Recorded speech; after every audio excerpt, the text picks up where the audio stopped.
As if it wasn't difficult enough already, but with the rise of social media and the mediums in which we communicate, our social skills are taking the impact.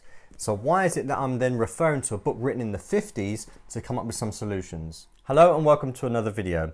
Now, if like me in the past where you've had social interactions, whether it be in your personal lives or your working environment, and things haven't always gone quite according to plan, and you didn't quite portray yourself in the light that you hope to or you aspire to be that little bit better at getting to where you want to go. And it wasn't until reading How to Win Friends and Influence People by Dale Carnegie, I almost fumbled his name there, by Dale Carnegie, did I come to ask a crucial question. And that is, with all our social interactions, there's a question of this: what is it you want to achieve and how to get there in the most effective manner? Well, Dale's got some interesting principles in his book. It goes over a few sections on how to achieve that, but I'm going to go over my top 10 list that I'm taking away from the book. And the first principle is do not condemn, criticize, or complain. Essentially, no one likes a moany myrtle. This principle instructs us to be considerate and courteous when taking into account the feelings of others. It is vital to treat others with respect if you wish to be treated in like. The idea promotes listening with an open mind when speaking to others. If someone has a different perspective from yours, don't be critical of them because everyone's opinion counts. As Benjamin Franklin said, I will speak ill of no man and will speak all the good I know of everybody. Now, for the second principle, we want to become genuinely interested in the other person. We're all quite egotistical, all of us, if not most of us at heart, are quite egotistical at some level or another. However, we want to avoid that here. Now, to become genuinely interested in other people, we have to demonstrate some level of enthusiasm and animation in the interaction. We don't want to be throwing our arms all over the place, of course, because you look like a crazy person. However, to achieve that effectively, Dale does speak about rehearsing, whether it be in front of the mirror or with family and friends, where you don't really have to worry about how embarrassing you look or how you come across. The stakes aren't that quite high, but we do want to meet people with some level of enthusiasm and animation in order to be sort of portray a level of interest in them. Now, another principle that he goes over, another technique to become genuinely interested in the other person, is to sincerely learn something about them. He mentions a great anecdote in the book. The book is pretty much filled with anecdotes of different stories from his experiences, but he mentions the late Duke of Windsor when he went to visit the South Americas for the first time. That must have been in the 60s. I can't remember off the top of my head when that was, but when the late Duke of Windsor first visited the Americas on his royal visit, he spent months and months and months learning Spanish and learning the culture. And as a result, his interaction was fantastic. He was received very well. It was reported all over the papers. So to learn something about the other person, now you do this all the time, without realizing when there's someone new at work or there's someone new in a social gathering, you might ask some level of inquiry about that person before you meet them. But simply opening up and asking something about them demonstrates that you're genuinely interested in them. So the second principle is to become, once again, genuinely interested in the other person. Now, for the third principle, we're going to emphasize on the smile, something that Dale speaks about but probably didn't know too much about in terms of all the research that's come across since then, how it releases your endorphins, how it impacts both yourself and the other person that you're speaking to, but smiling is going to be crucial. Now, again, that does require some practice, whether it's in front of the mirror, but how to achieve an effective smile, there's a few things that he does go over, and that is to avoid the grin. The grin is kind of a lazy approach to a smile, and it comes across as insincere and disingenuous.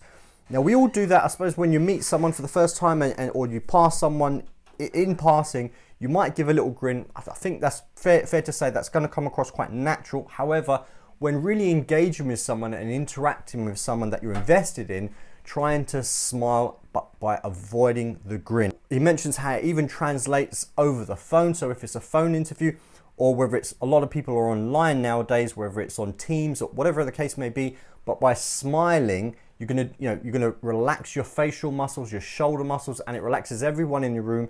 So the endorphins released there is going to be a lot more effective in that whole interaction. One of my favorite quotes from the book is actually on smiles, and it mentions it enriches those who receives it without impoverishing those who give it. It happens at a flash and the memory of it lasts forever, which is a fantastic quote. So the third principle is to smile. Now for the fourth principle, we're going to go over remembering someone's name. This shows the value that you're then putting into the whole interaction. Now we're all guilty of forgetting names that at some point or another you're sort of trying to place their name in, and for the life of you it's gone and you don't have it. However, remembering someone's name is going to be crucial. Now he does go over avoiding nicknames, and I think that's quite a lazy approach. Now clearly if it's a nickname that they've given you, if it's a name that they prefer to be addressed by, then that's fine. But by simply attaching a nickname to them, we want to avoid that. It shows that you're not really that invested into them. So you want to avoid nicknames. Now, a second technique to remembering someone's name is to admit when you've forgotten it. Now, this can be embarrassing, and we all know the embarrassment. You've been on the receiving end of this yourselves, where you know someone's forgotten your name.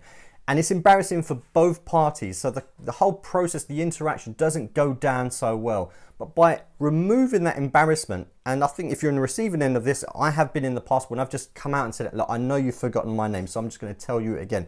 And that's fine. From then on, the whole process can be a lot more natural and a lot more relaxing. So admitting when you've forgotten someone's name is a technique to actually remembering their name, because that memory of you then admitting it is then attached to that whole interaction. Now, a couple of additional techniques that he does mention, and that is to ask them to spell their name. This is quite interesting. So on reflection, I've sort of pondered upon this, and it actually has a couple of little things that it does for it.